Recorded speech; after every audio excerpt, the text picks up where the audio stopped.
Hello, you're tuned into My Dad Says Audio. If you've been here before, welcome back. If you're new here, welcome. Today we'll be looking at my Marantz CD273 CD player, which my father has done a few modifications to. Dad, what can you tell us about the Marantz?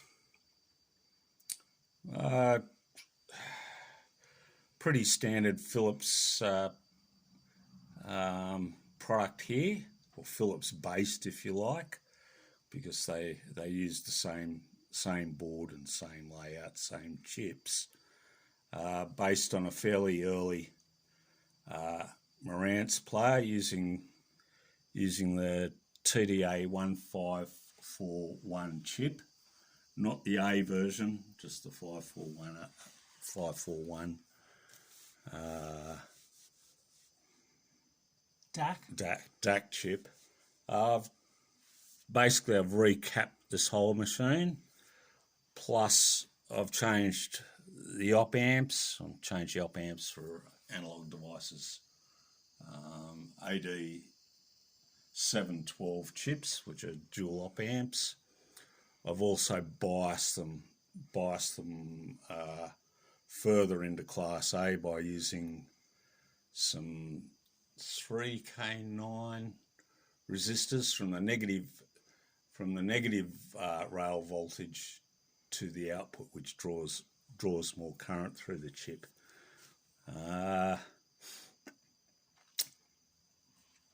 We've upgraded the power supply a little bit in terms of storage, and I've used Elmer Selmix here, which is the actual output stage.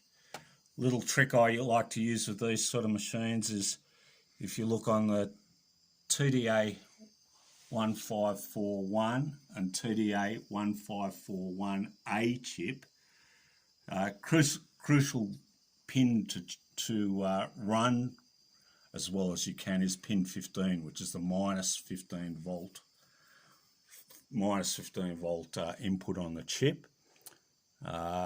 Used to be, I think, 47 microfarad on that point on pin 15, and I've changed that for 470 mic cap to run that as well.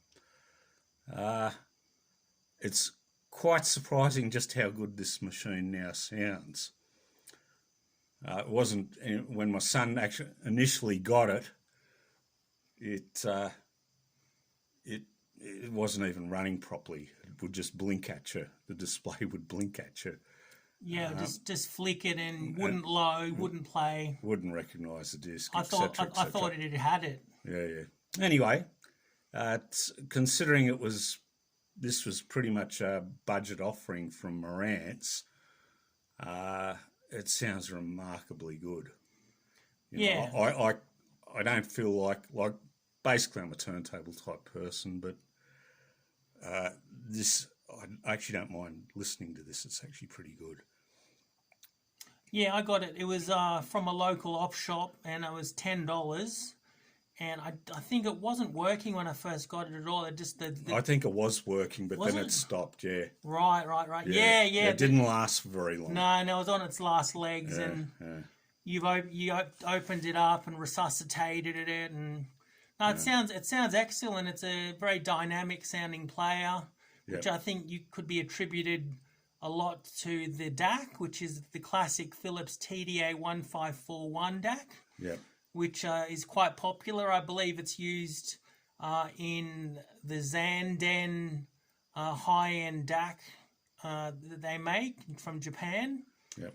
And so it's very popular. It's had a bit of a renaissance recently, last few years. Yep. People are looking back going, oh, you know.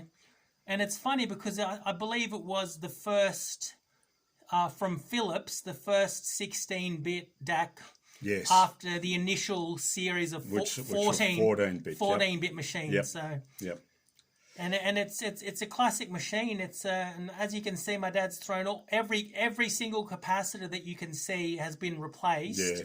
Yeah. There's even the ones in the associated with the laser reader, which you can't see, but they're bare. You can't see, but I've gotten in there and changed those as well. If you see, the Ozcon even snuck A big Oh, big odd. that's for the digital filter. Right, he snuck that I in. haven't done